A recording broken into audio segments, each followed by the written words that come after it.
Di çarçoveya cîbcîkirina xalên hevpeymana civakî da desteya jîngehê ya kantona Cizîrê civîna xwe ya yekem ji bo avakirina meclîsa jîngehê li dar xist.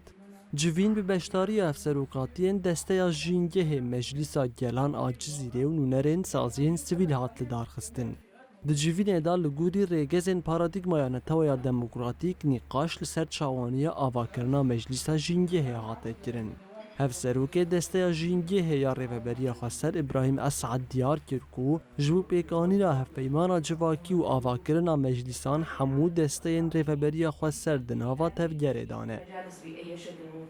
ji bo pêkanîna hevpeymana civakî ya 2023 guhat ragihandin li ser mingeha gotîstema pergala Rêveberiya Xweser ya Herêma Bakur Rojhilatê Sûriyê li ser esasê encûmen xwe birêxistin dike.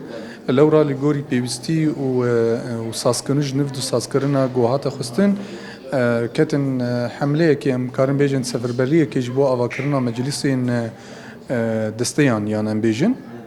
Di hema demê de meclîsên netewa demokratîk ya Rêveberiya Xweser li ser vî esasê hanê heme desteyên Rêveberiya Xweser ya Bakur Rojhilatê Sûriyê ketin nava hereketê de. Herwiha İbrahîm Esad da zanîn ku ji ber êrişên li ser Herêma Bakur û Rojhilatê Sûriyê xebatên avakirina meclîsan dereng man.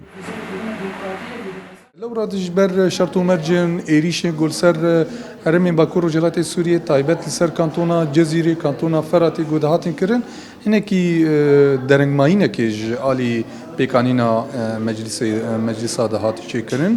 Lewra piştî em bêjin demekê û li gor şert û mercên guheyî me ji gor şertên şer xwe birêxistin kir, şertên êrişên gul ser Herêmên we xwe birêxistin kir.